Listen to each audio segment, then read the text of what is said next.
Hello and welcome to Burnt Cookbook Party, an original Pathfinder campaign set in a unique fantasy world where 4 heroes of varying skills, attractiveness, and stupidity race against time to prevent a war. That's how it's done.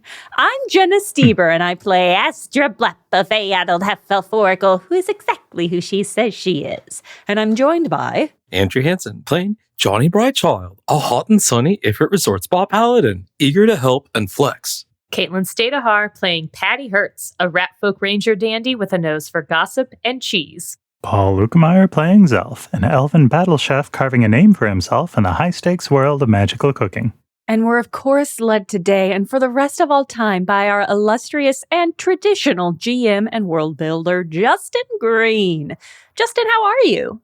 I'm feeling good. I'm feeling like a proud parent again. It's that time of year that our little podcast has aged up. We're 4 years old now, guys. Oh, sweet baby.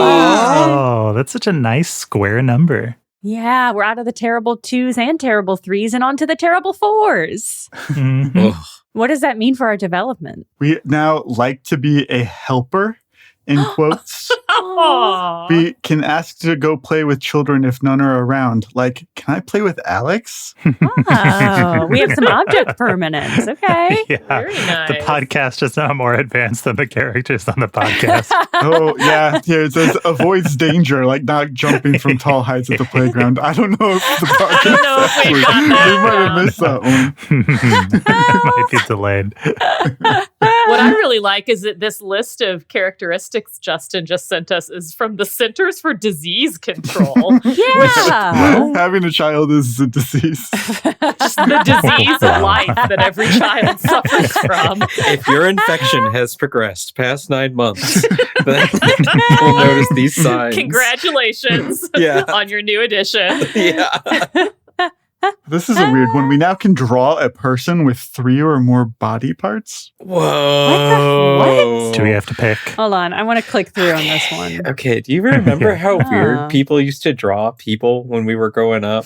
Like the stick figure thing was truly an evolution. Like I Oh, remember yeah. that moment when I was able to like draw people as stick figures. And I was like, oh my God, thank Oh, God. I had yeah. a similar thing with birds when I was able to do the like kind of like double hump M to make it like a bird flying towards you. Oh, yeah. Oh, yes. My doodling abilities expanded massively. Oh, catches a large ball most of the time. I don't think I don't think that applies to me. Yeah, I don't know about you guys, but No. How large of a ball are we talking about? yeah, and like maybe some of the time I think would be fair. Most of the time, too generous. But I don't know about most of the time.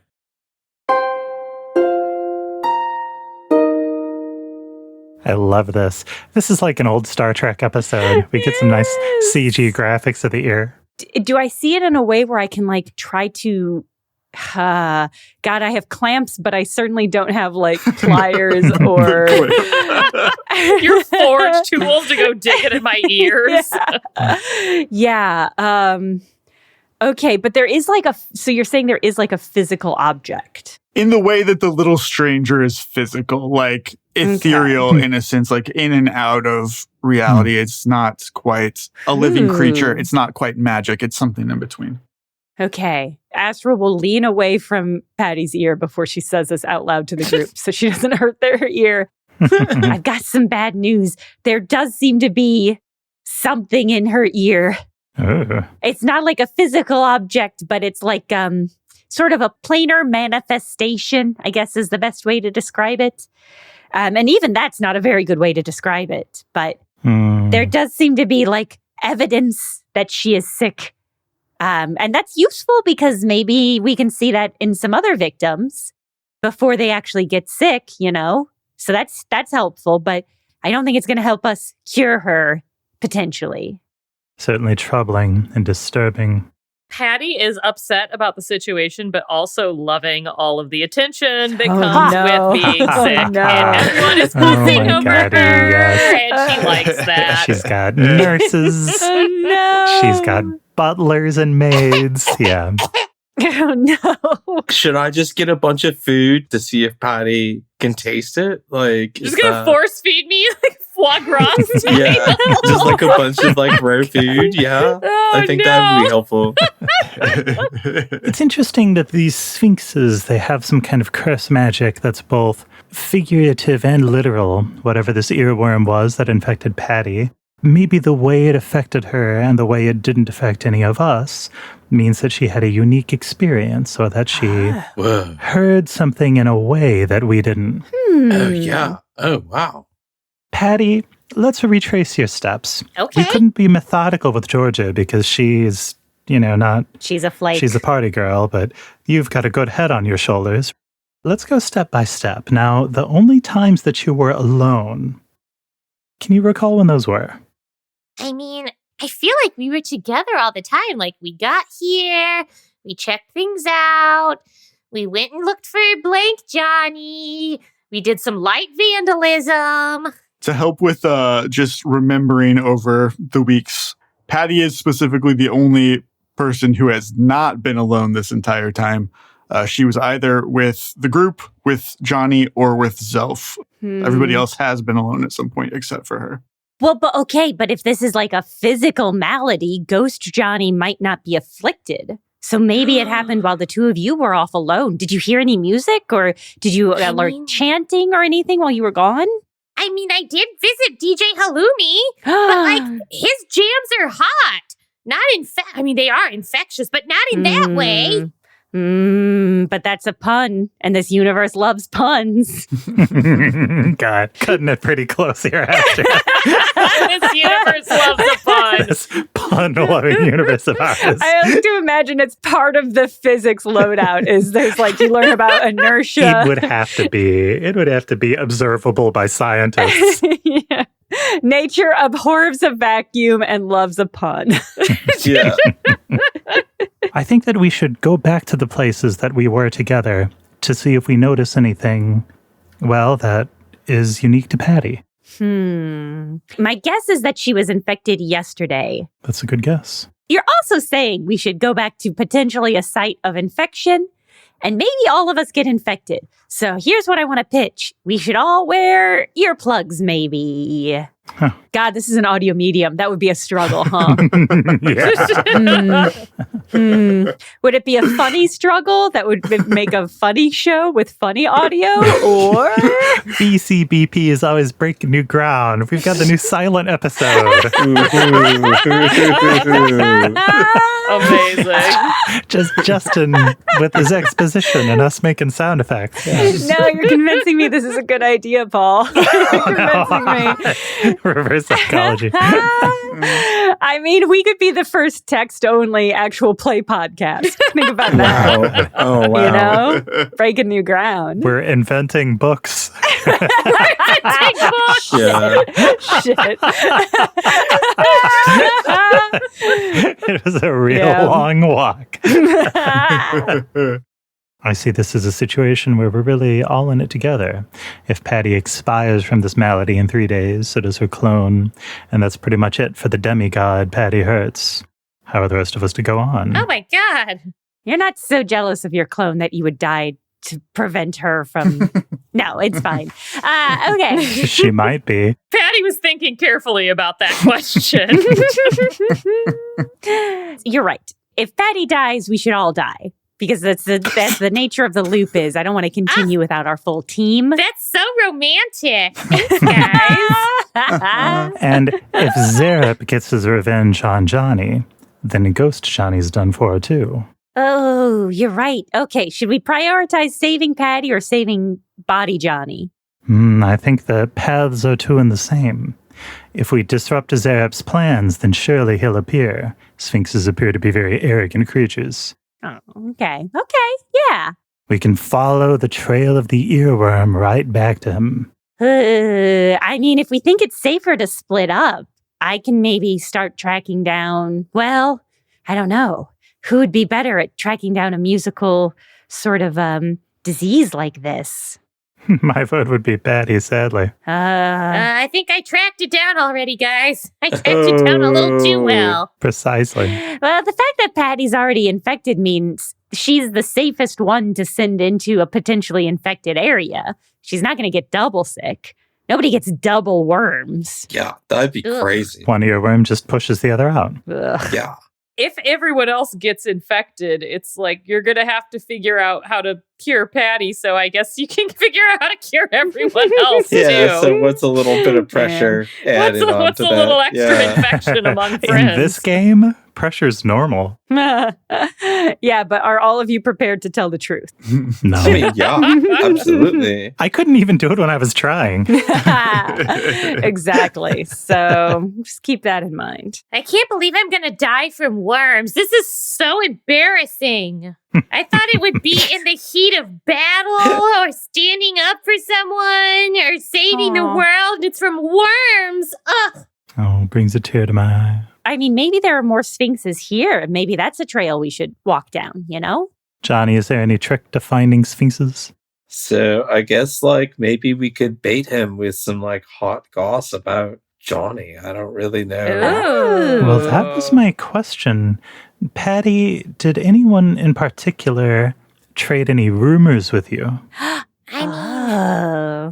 I heard a little bit of dirt about what my stupid, lucky, spoiled ass other self is doing right now. This is so psychological. There is a chance that's how it was spread, like person to person. Gossip. Oh my God. It's a disease that makes you tell the truth. Uh-huh. And so when you tell the truth to somebody, when you're in the advanced stages, you're extra infectious because you're telling the truth to everybody and you can't stop it. She spewed her rumors all Yes! over me. She got her rumor juice on you. She basically sneezed in my face. Yes. It's a contagious earworm. Okay. Oh, my it's God. so cool. Oh my I God. love it. There's one thing that I think that the group would note, which is Zelf also received a deathbed rumor from the unnamed man and was not infected. Interesting. That is interesting. I wonder if it has something to do with like the fact that I know and dislike Georgia and I found out harmful stuff about her. Like, I don't know. Is this like some like consequences of gossip situation that I'm running into? Man. Is there a chance Justin just made like a sexist disease that only affects women gossipers? Damn. Bitches do be gossiping. Wow. I feel like if he did, it would be more ironic. Yeah, we don't suspect that until the very end, and it's just a sexist disease. Yeah. God, okay. Yeah. Maybe because it was relevant to Patty? Yeah, that's what I'm thinking. Like I had a personal connection with that person, and Zelf was just a stranger, Yeah. you know, spilling his guts to him. That's true. If this is contagious from Georgia, then I think that's useful knowledge, but I don't know how it helps us find Zerup. We could also go hunting for sphinxes. Gotta imagine they stand out. Can't they hide themselves? Maybe, like in a trench coat. This one, you know, can turn invisible. Among other potential forms of disguise. Mm, Can we practice counterintelligence by using Patty to spread a rumor? ooh, fun. Whoa. Okay. How? And to what end? Maybe she starts her own gossip, and it's such juicy gossip that Zerup has to find us. Yeah. Can we impart like Oh. magical demigod juju into that gossip or something like that? Is that Ooh. Like the most compelling gossip, preferably about Johnny Brightchild that you can possibly think of. Yes, about Johnny. Oh my God. Okay, yeah. is there a chance that this is like Patty metaphorically spitting into the water supply and getting absolutely everybody sick at the festival? That's possible. I'm not against that. I do think it's very funny, but let's think about it. Let's think about it before we typhoid Mary Caitlin over here. Well, you don't think that when we find Zerup, we'll find the cure? Perhaps as optimistic. You think there's a cure? Well, of course. Oh. I feel like if we do this, we have to like make Patty be like a trap that you set for him and somehow keep everyone else away. Like Patty Hertz knows some hot goss about Johnny Brightchild. I don't know what it is, though. She would have to tell you herself. I heard she's at the yurts. Ooh. The promise of gossip, but not actual gossip. What a technicality. Exactly. Oh my God.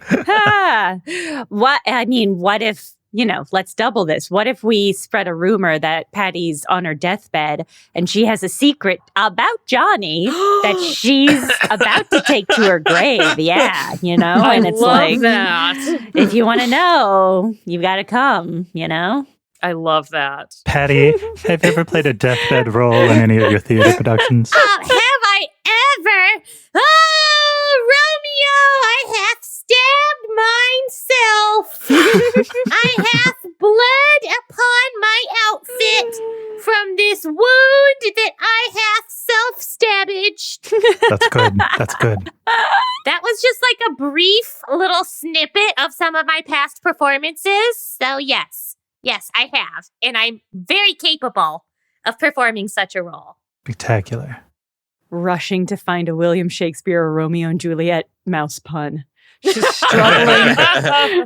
Going through all my files. There's nothing here. Rodentio and Chewliet, because she's got teeth that she chews on wood. Chewliet. I kept circling around Romongoose, but it's bad. It's nothing. Oh, that's pretty good though. No, it's terrible. Chewliet is better. Romeo and Juliet's good.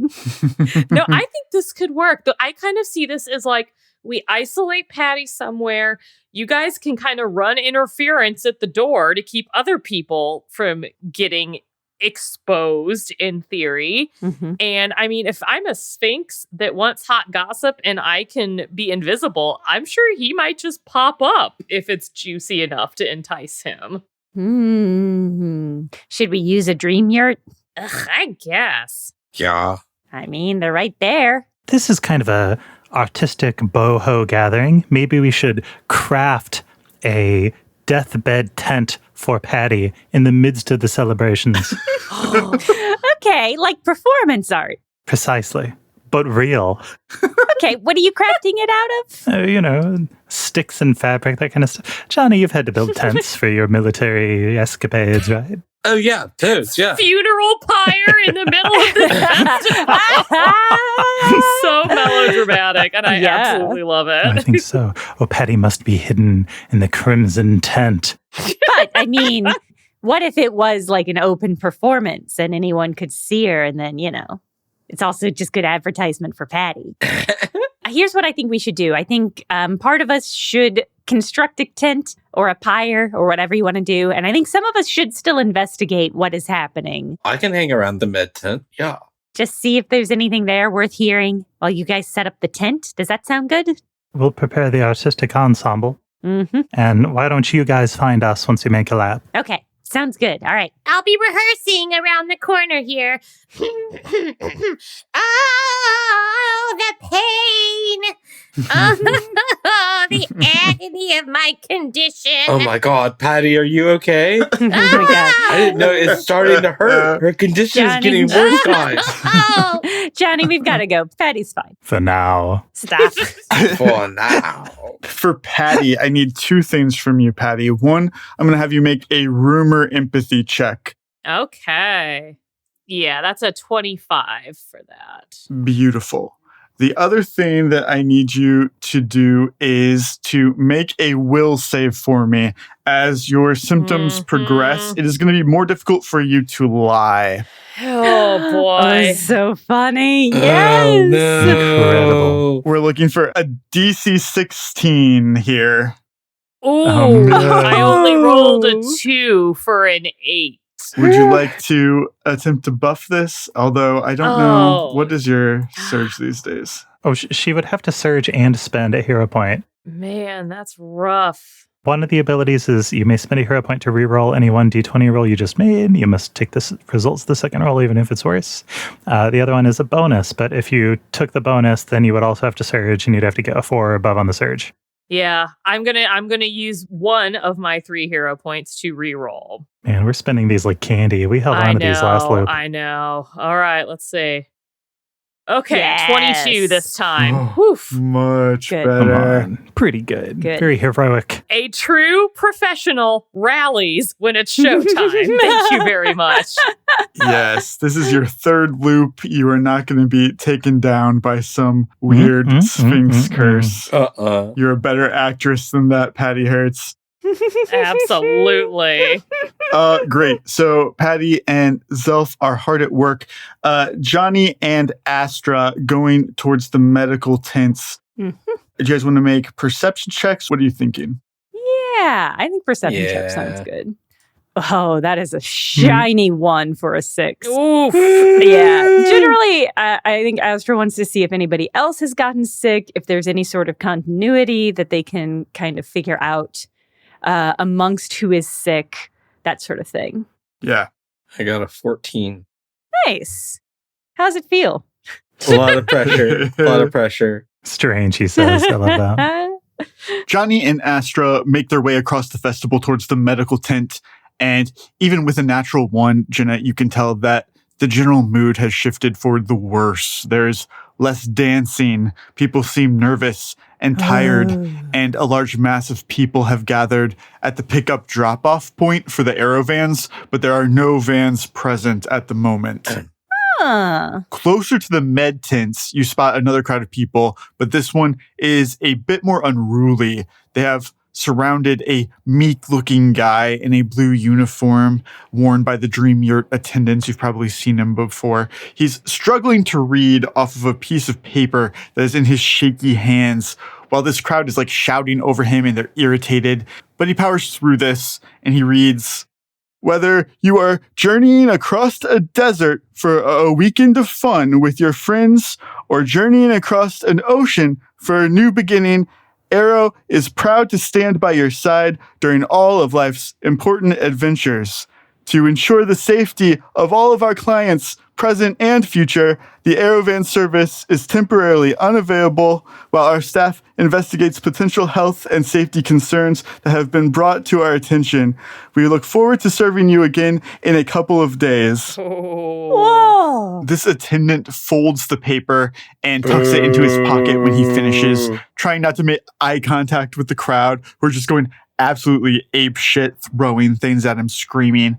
"What are we supposed to do? Walk through the desert? Like, we took the arrow, we paid for this," and like it's just my screaming, and this God, dude here like we is go. like in over his head, doesn't know what to do, and just like slowly is like trying to back away, but that he can't get through this crowd. Now Astra's with them. What? We're stranded?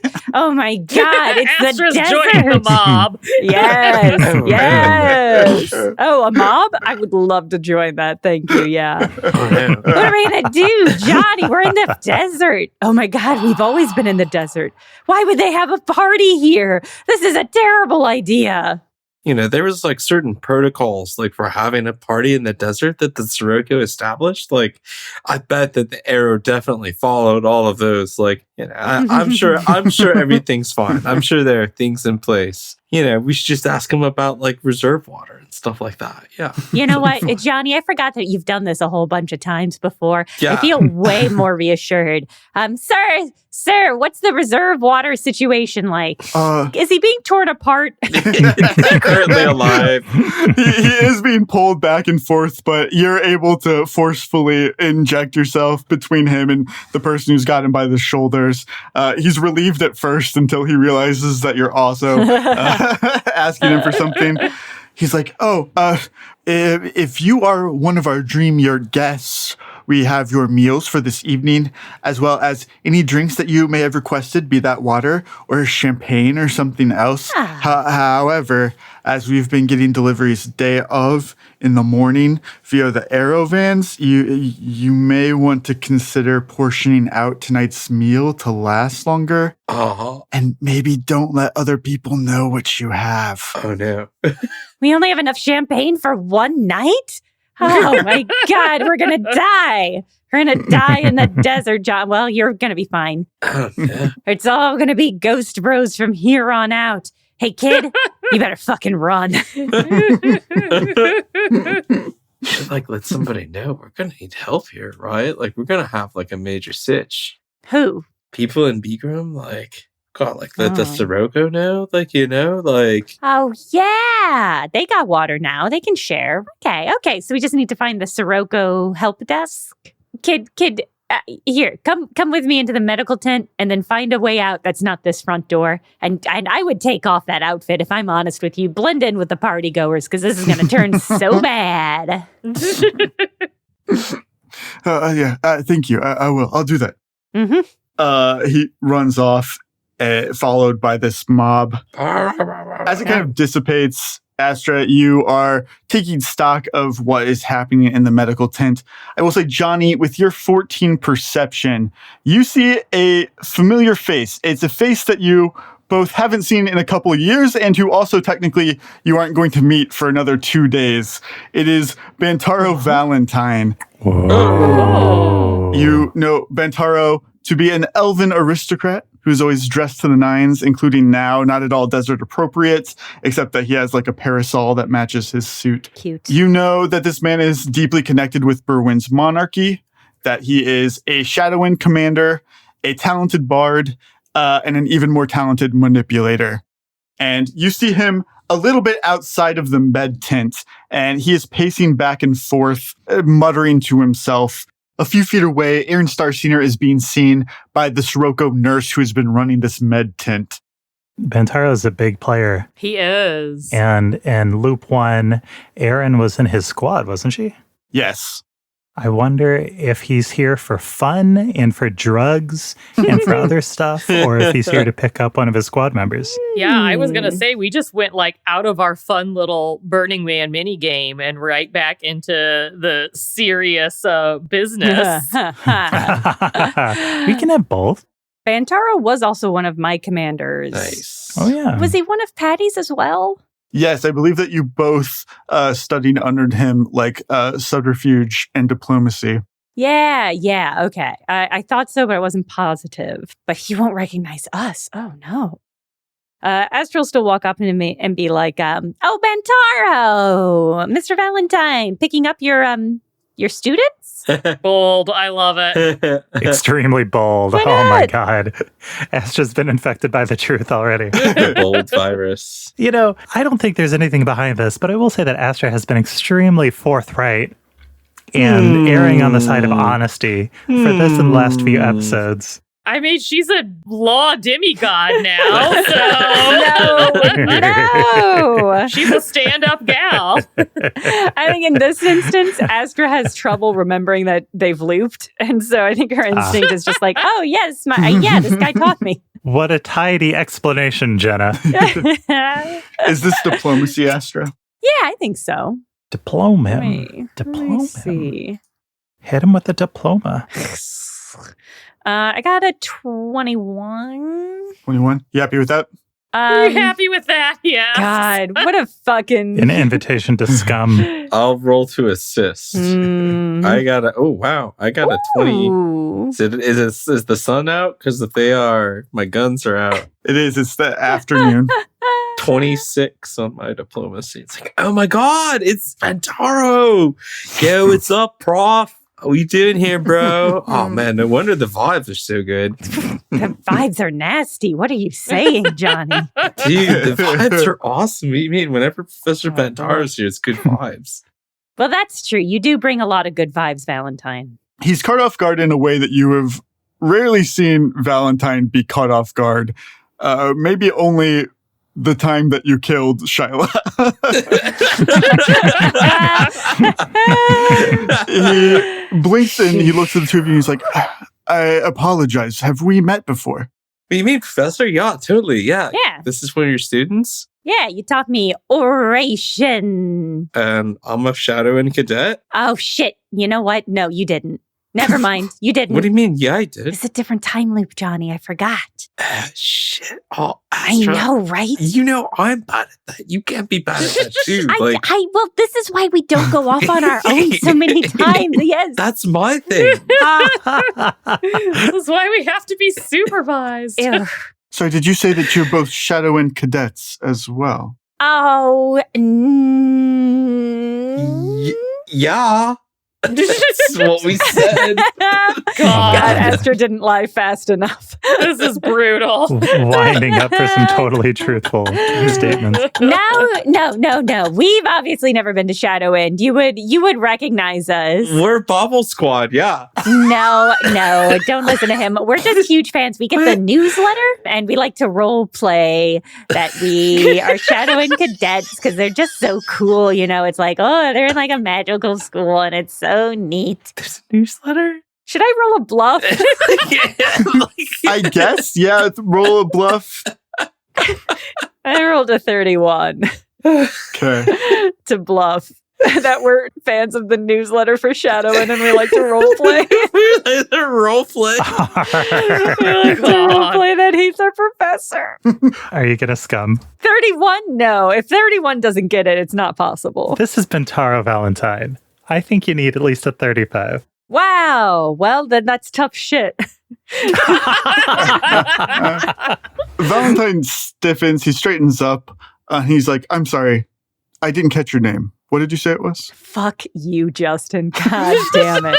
This can't keep happening. What if we just ground the episode to a halt right now and came up with a fake name for Astra? What if you set the medical tent on fire? Yeah. Rather than come up with a fake name. No. What if you were to set the medical tent on fire? What's that thing over there? All right. Well, it's not going to be this loop, I guess, that I have a good fake name. My name's Astra Blep. You don't recognize that name because we've never met, she says with a smile. Well, it's always nice to meet a fan, but I'm afraid you're mistaken. I have nothing to do with the new Shadow End. Like you, I came here to enjoy myself, but now it appears that we're stranded. Actually, Professor, it's super great that we met you. We're like going to have a situation here because like they're not expecting to get supplies in. And like, I don't think this place like followed rules and regulations for setting up like a party of this size in the desert. Gathering food and water in the desert is not really my skill set, but if you need any help with crowd control, I could potentially be of use. Like, I don't even think we're going to have like water beyond like tonight. Like, I think we should get the word out that supplies are going to be short and that people need to be responsible. This is going to turn into a riot. Johnny's creating a panic. Yeah. Okay, well, let's think about our wording here for a moment. I think what we need to say is that everybody needs to remain calm and be cautious with their supplies. There's enough for everybody to be safely taken care of as long as we are responsible with our consumption. I don't know. You're like a smart guy, Valentine. You can massage that. Right? You can finesse that into something that's not going to make people panic. Certainly, leave it to me. I've done things like this for the monarchy all the time. Oh, great. The prince and I are very close. Really? Very close? Like how close? Oh, I'm his trusted confidant. I travel everywhere with him usually. They rely on me for all sorts of PR type of things. Oh. This is nothing to me. Is he here? Is he at the party? No, he's quite busy at the moment. It's not public knowledge yet, but he's getting engaged. Little gossip for you. Oh my God, that is so exciting. Uh-oh. That is so exciting. No, I'm so excited to hear that. And I have no compunction about having just heard an incredible piece of gossip. Juicy right. gossip. Are you okay? Because you are at the medical tent. Are you feeling all right? Oh, yes, I'm feeling perfectly fine. I didn't even know that this was the medical tent, to be honest with you. I'm suspicious of that. Let me go ahead and use my subpar sense motive against this famous liar. Does a 13 beat whatever his bluff is? Certainly not. No, of course not. His bonus is more than that. Yeah, so is mine, Justin. That's not cool. It's not important. It's whatever. All of our bonuses are big. All of us are good liars. It's fine. Oh. Well, stay safe, Valentine. We're going to poke around and see if anybody else here is sick. I mean, if anybody's here sick, obviously you're doing fine, but we just want to keep an eye on things. Hey, watch what you hear and watch what you say, because there is some sort of weird disease going around too. Don't tell people that. We should tell him about it, right? Like, No, it's fine. It's fine. I kind of want to keep that on the down low for now. So, no, just, keep your head on a swivel. Try to help where you can. Hydrate. Really important to hydrate at these sorts of things. Yeah. And like, if you notice that you're not suddenly like satiated by hydration, definitely head to the med tent. Yes. Come right back here. Yeah. Yeah. Come right back here and get a little checkup. Check your ears,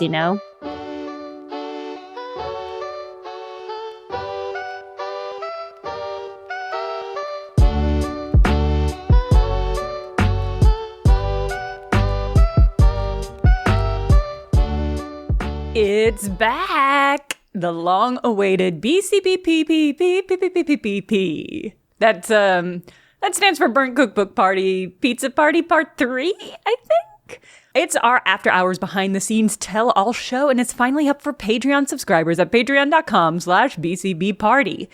We gathered questions from Patreon members about the show and ourselves and answered them to the best of our abilities without giving away any big spoilers. And we got a lot of great questions, like what kind of themed Magic the Gathering deck would we build for each character? What kind of snack or drink do we consume for the recordings? What's our favorite episode? And have we ever made a mistake with the secret recordings? And why now, you might ask? Well, as you heard, BCBP just turned 4 years old, if you can believe it. If you've been listening this whole time and never supported us, now is a great time to hop on, even if it's just for a month to say, hey, thanks for the show. The BCBP PPE episode, which is like 2.5 hours long, is now up on Patreon. So it's a great time to treat yourself and sign up at patreon.com/BCBparty or to subtly ask for a gifted subscription with the link patreon.com/BCBparty/gift.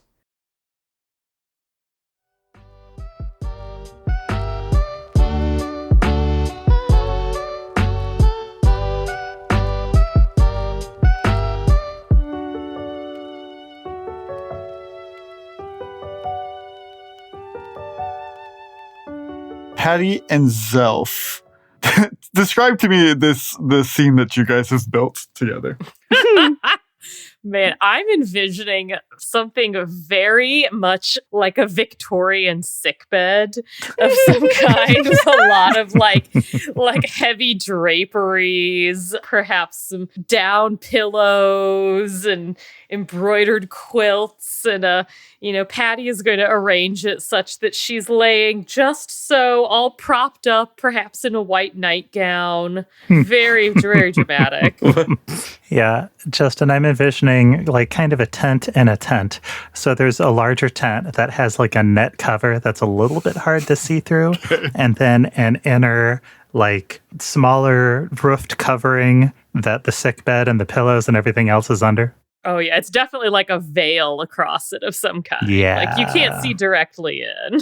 And Zelf is going to have his gong outside so that if he needs to make any announcements, they'll ring the gong and say, "This is the resting place of Patty Hertz."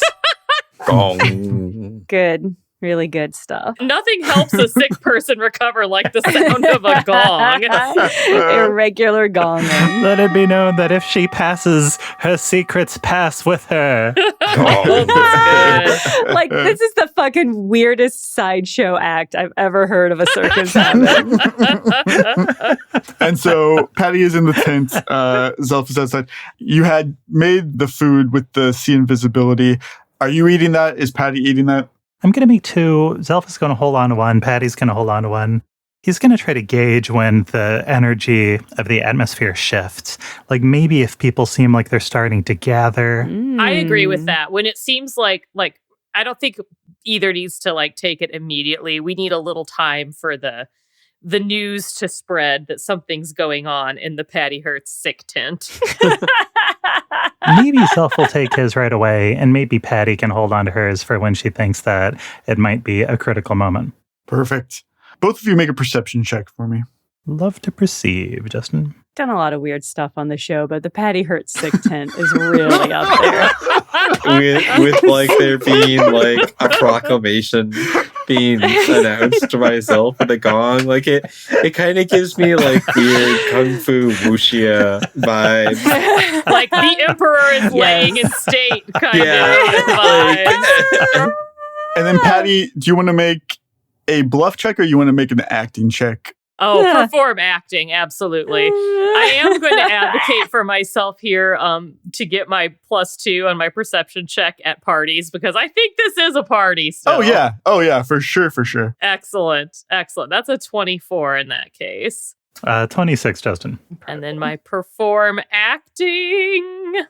27. Oh, come Patty on. is meant for this role. Insane. Zelf, I think this is the first time that you've really seen Patty do theater in any real substantial way. I think Zelf has seen Scry, but seeing a live stage performance is a very different vibe. Death improv. Yeah. Yeah, Patty is putting on a performance of a lifetime in this sick tent. People who are just walking by are enamored by it, but then you do see Zelf, some of the rumors start to pick up. It would be interesting enough, just hearing that somebody has a deathbed secret that they're dying to tell. But the fact that it's actress Patty Hertz, who, another rumor going around, just got cast in the Sea Monster boat race. It's a pretty big deal. People want to see. Ooh. And so you do get some looky-loos passing by in increasing numbers.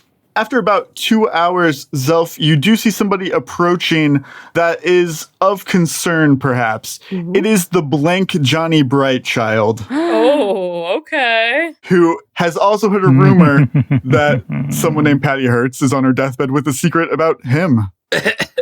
Oh, yes!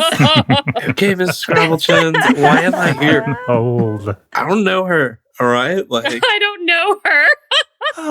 If it isn't Sir Johnny Brightchild, I believe we gained each other's acquaintance briefly in the medical tent yesterday. You were visiting as a mendicant. I don't know that word, but yeah, and I might have seen you yesterday. Hello, how can I help you?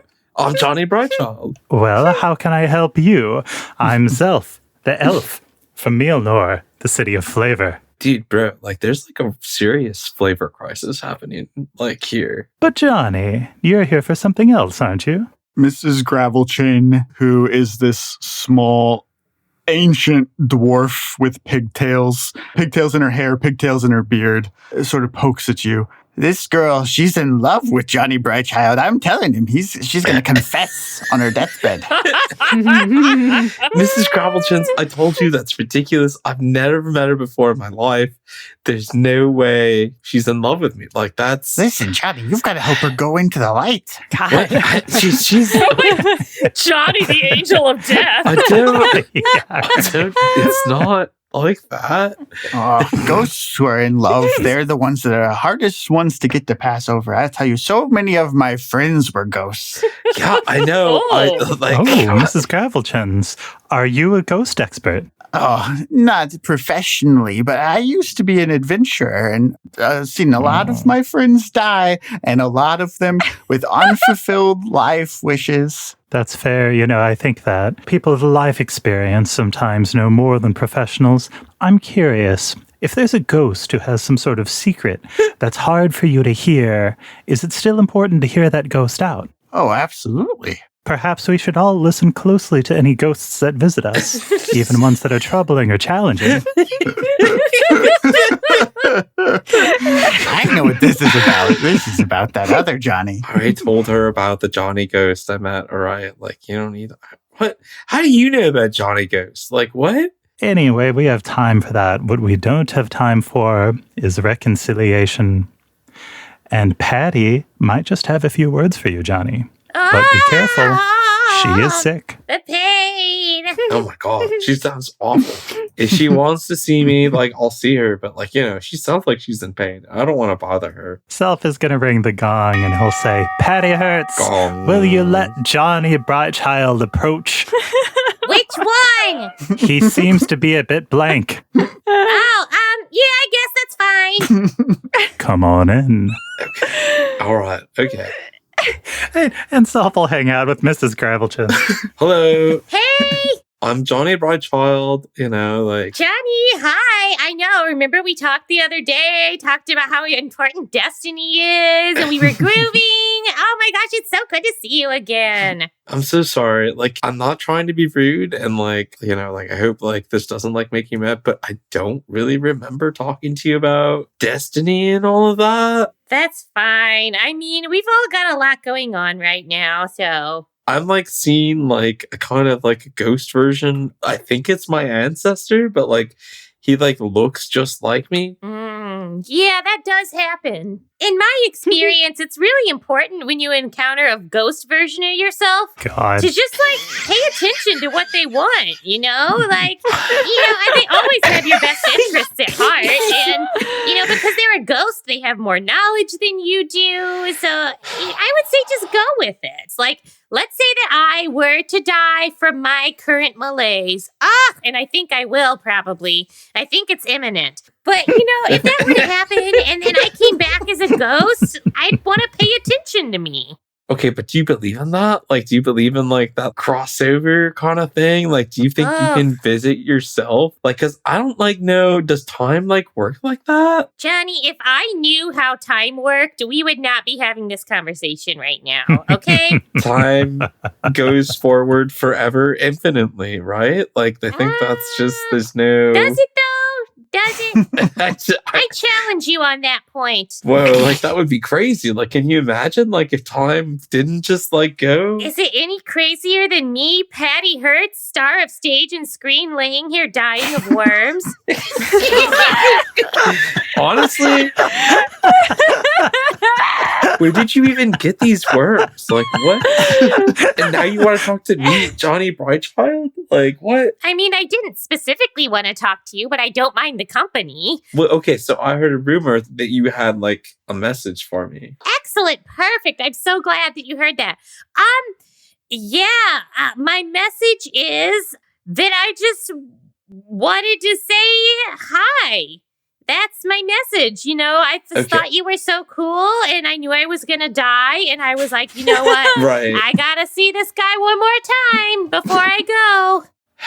Like, I've got this old lady friend and like, I got to bring in her in here because like, I don't think she's going to believe me if I tell her that you just wanted to say hi.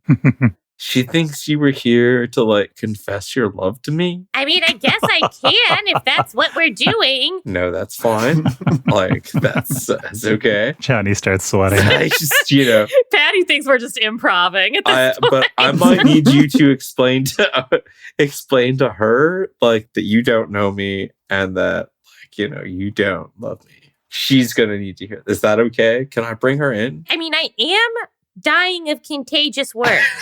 Let's just be clear on that. So should I not bring her in then? Is that like dangerous? Like when okay, here's what I'll put out there is we're reaching almost Truman Show levels of deception of Johnny right now. And Astra's the only one who hasn't met Flesh Johnny yet. And if she saw, maybe I'm projecting. It's insane to me that you all aren't just like telling Johnny what the situation is. It's increasingly crazy to me that you keep hinting at all of this instead of being like, hey, this isn't a ghost, it's your soul from a future. I don't know. I don't even know what it is. That's valid. That's extremely valid. Every time you lie about it, I'm like, this is getting crazier and more obscure. Yeah, it's bullying at this point. Yeah, it's we rounded the corner crazy, of gaslighting. So that I just wanted to put that out there. Thank you. While they're debating this outside the tent itself, Mrs. Gravelchin is playing the protective parent, sort of like kind of giving you the what for. She's like, Johnny is here for a specific reason, and that is to have fun. I don't know who you people are trying to steal his time away, but that man never takes any time to relax, so he's going to enjoy himself. Get me? That's perfectly fine, Mrs. Gravelchens. I know that time is precious, and it's hard to get Johnny to do anything without him getting sidetracked. And we want what's best for Johnny, too, but it's hard to know what is the best for Johnny, isn't it? I think everybody has their own ideas, and he has his own ideas, and sometimes we think our ideas are better than his, but who are we to say? After all, he's Johnny and we're not. How do you decide? Well, as somebody who's lived quite a long life, it's time for Johnny to retire from adventuring and settle down and start a life. I've seen what happens if you wait too long. Johnny has lived quite a long life already. He's been to war. He's been to the spa. Really, Johnny, unfortunately, was the perfect model for this little performance we wanted to put on. But once he's done here, I think you can have him back. No harm, no foul. Excellent. That's good. It's my birthday party tomorrow, and so I don't want any interruptions from that. Congratulations. Do you have any plans? Yes, I'm the oldest living dwarf, and so I'm going to have a celebration of that. Somebody from the Tome of Irisol Records is coming out. They're going to put me in the book for being the oldest living dwarf. Incredible. It's going to be a great party. I have all my friends there, Johnny included.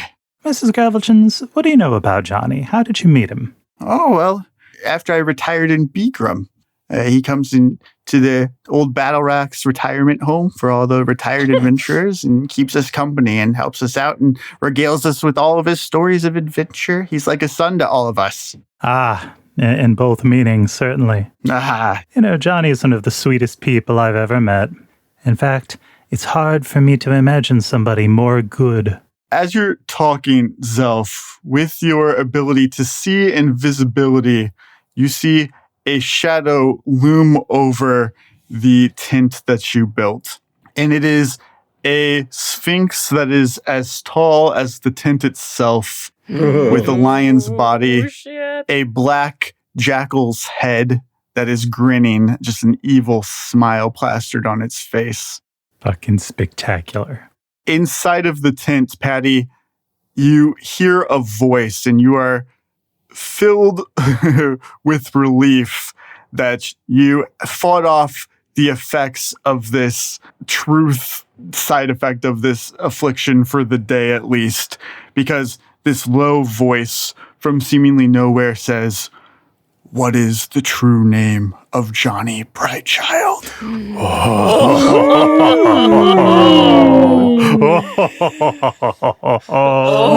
Shit, that's good. That's good. So that is what the Xerath wants to know so much about Johnny. I think Patty is just going to say, What's that sound? Oh, it must just be. Oh, I'm hallucinating. Oh no, I'm taking a turn. My malaise. Zelf, I need water. Zelf, I need a cough drop, Zelf. My discerning palate ability is an extraordinary ability that I can use as a swift action.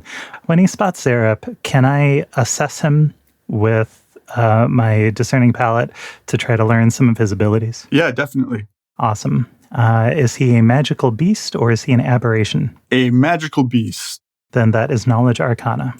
Justin, that's 34 plus 3 for inspiration, plus 3 for my class's bonus when analyzing a studied target for a total of 40. Amazing. Yeah, new highs. On the back of the lion body, of course, there are also wings that are fitting of this large creature. You don't think it can fly particularly well, but it can get into the air. You know that as a sphinx, it has some magical abilities. It can detect thoughts, limited telepathy. It also has the ability to a limited capacity animate dead and speak with dead. Holy shit. Spooky. Wow. Awesome. I like it. Very like Egyptian god. I dig it. Yeah. Xerath uses these abilities for one specific reason, which is its desire to learn, especially secrets. And so if it can't learn a secret while the person is alive, then it will animate them and learn it when they're dead. God. Nice. Oh, that's amazing. One way or another. In a twisted way, Zelf sees this creature as a kindred spirit. Oh, the thirst for knowledge at all costs. Yeah. Yeah, Zelf gets it. And then also, if it does kill a creature and then animate them for their knowledge, basically it can use them to get like 8 another bonuses. It doesn't like create a zombie that like will attack, but it will create a zombie that will buff its like more mental abilities. Ah, that's cool. Oh, that's cool. Ah, this thing is It's cool. a cool monster. I'm scared to fight it. Yeah, Justin Zelf is going to ring the gong when he hears Patty, and he'll say, Patty calls out for refreshment. Any secrets she has remain. Why are Patty and Zelf so good at this? They need to take this on the road. This is really crazy. Only at a drug-addled fugue. Like that fire festival. Zelf will excuse himself from Mrs. Gravelchins, and he'll call her in. He'll say, "Come on in." You're going to bring Mrs. Gravelchins into this horrible combat we're about to have? Wow, are you going to kill the Sphinx? She's an adventurer. She's the oldest adventurer. She's 408 years old, but she's level 15, okay? Fair enough. Mrs. Gravelchins, proceed at your own risk in all respects of this encounter. Mrs. Gravelchins can't see the Sphinx. She didn't hear it speaking, so she'll go in. She's not too concerned. She wants to see the love in Patty's dying eyes. Christ. God. Johnny Brightchild, you would have also heard that Sphinx say that. It wasn't like just in Patty's mind. It was speaking into the tent. That's a strange question to ask. True name, Johnny Brightchild. Like, it's Johnny Brightchild. It's my true name. Truly.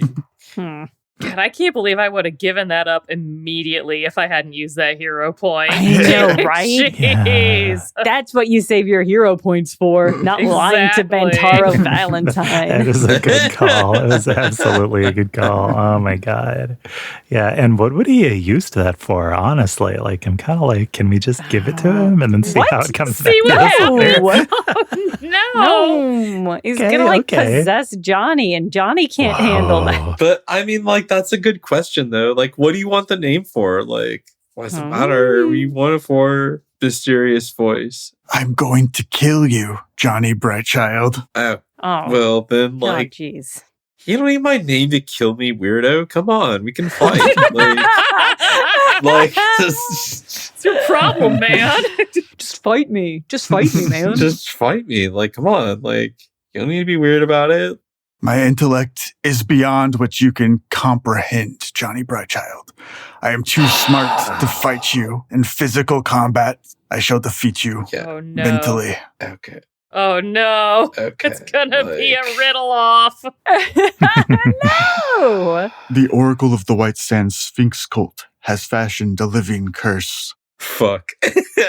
Such an arcane creation cannot be sundered by the king's reason. It will move from person to person unrelenting, this earworm, spreading like gossip until it arrives at its fated destination. You, Johnny Brightchild. Only one thing stands between you and your doom. The curse must know its target's name to spread. Oh, shit. Okay, so we definitely don't want to give up his name. No. No. Like, you know, like a living curse sounds like it's got like collateral damage. Just a little bit. You know, like, it's just like keep this between us, right? Surely if you knew your true name, you would share it now. Let yourself be infected, sparing innocent lives. But unfortunately, I think we both know that the one riddle Johnny Brightchild has yet been unable to solve is himself.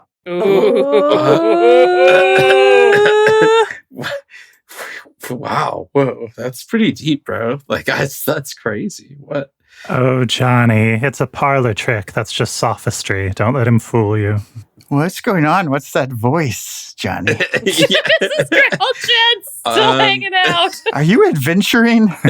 Did you go into this tent and adventure? No, Mrs. Gravelchins, I promise. You gotta get me in trouble. I promise. I am not on an adventure right now. I promise you. God, stop. You're gonna get me in so much trouble. Oh my God, stop. My mom won't let me adventure right now. Like- Jeez. Well, Mrs. Gravelchins, didn't mean to make this complicated for Johnny, but unfortunately, not everyone simply gets to choose to retire. Some of them have ghosts following them of one form or another, shadows perhaps. The long talon of consequence dead. Mrs. Gravelchin turns away from you, Zelf, and she looks Johnny dead in the eyes. She says, Johnny, tomorrow is my birthday party. Everybody's coming. Orem might even show up. Yeah, no, Orm said that to me too. Yeah. If I find out that you are ditching my party for a Sphinx, I'm going to be so mad at you.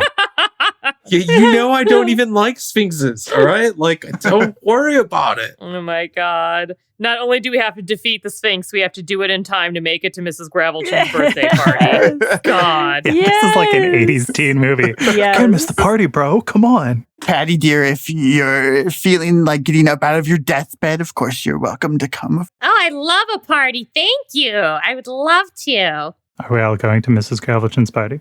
I mean, I didn't hear you get an invite. Yeah, I know. Fine. I'll just eat cactus fruit at my own party. Zarep, you sphinxes are fond of contests, aren't you? Ah, so you know my name. Well, you're kind of famous. What contest do you propose? We need to know how to remove Patty's earworm. Why would I tell you that? Because we have something you want to know. Oh my God, Zelf, are you about to gamble cursing Johnny? Yeah. Oh, I love this so much. So 2 things really fast. One, Zelf doesn't know. yeah, Zelf doesn't know, and so I will make you bluff if this is the route you want to go down. Okay. Bika. Plus my inspiration is a 20 total. I rolled a 19. Oh, shit. Lord have mercy, this is tense. In a day or 2, your friend will tell me what I need to know. Why should I engage in a contest with you? You think it's going to be so easy to raise her and take the knowledge from a dead body? We have our own tricks, my friend. Nice. Ooh. What is the contest that you propose? Fuck. Self is going to glance at Patty like, well, do you have any ideas?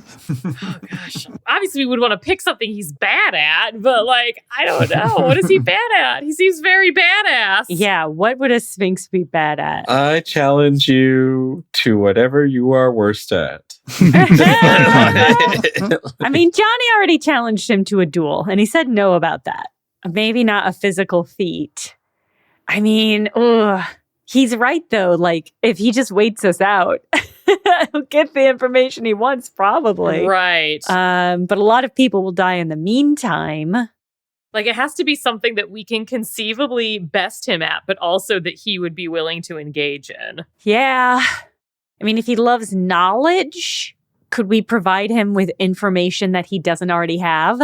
Say about a time loop, potentially?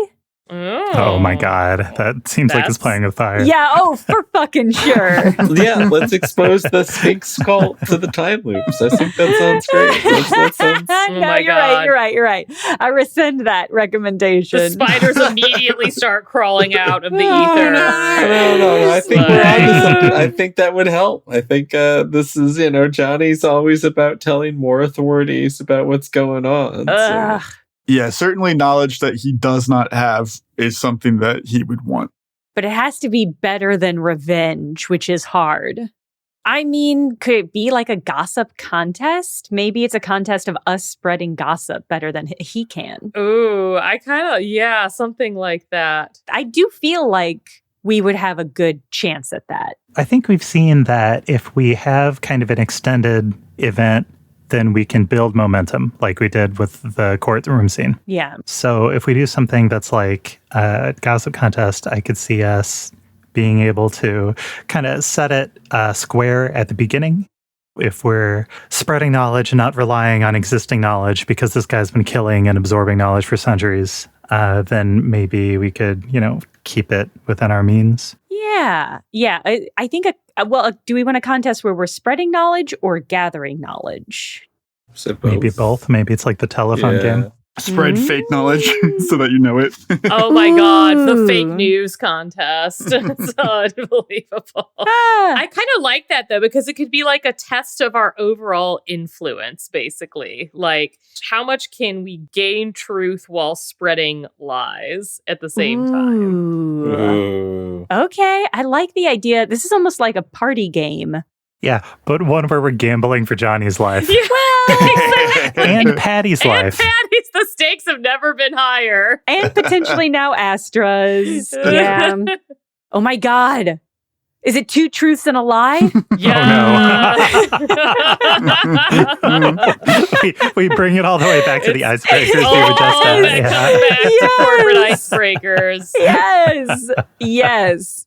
If we want to make it sort of like gossip based, it could be like 2 true pieces of hot dish and a fake one, and we have like both sides have to figure out which ones are lies and or something like that if you want to have that gossip angle. Yeah. Maybe we don't tell them directly to each other. Maybe we tell them to the crowd and have to find them and then interpret them. Mhm. We spread the rumors, and by the end of the day, we've all gathered rumors, and we need to figure out which of the rumors we've gathered are the true ones and which one are fake. Okay. Like a gossip detective game. I like that. Perfect. I love this. Oh.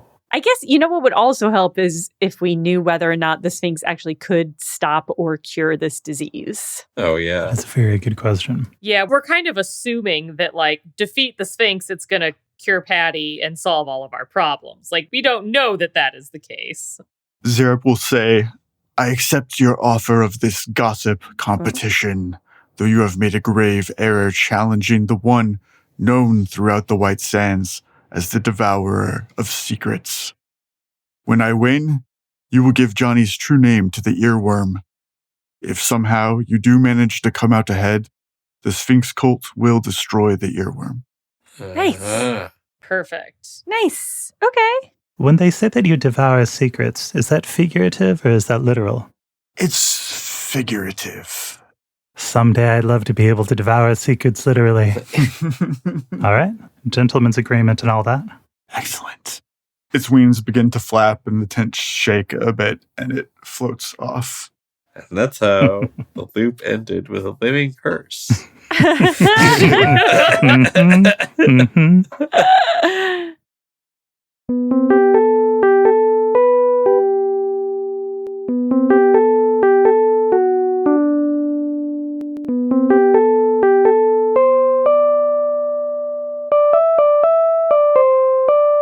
Thank you for listening. It's our 4-year anniversary. How wild is that? 4 years worth of show, 4 years worth of delights, crimes, conspiracies, backstabbing, and a whole lot of love. And a special thank you to our Patreon subscribers who are supporting independent media in the most direct and sustainable way possible. Your support helps us make this show and do all sorts of crazy stuff, and we really appreciate it. If you haven't seen it yet, the new episode of BCBPPP is up on patreon.com, so give that a listen right now. It's about 2.5 hours, so feel free to pace yourself.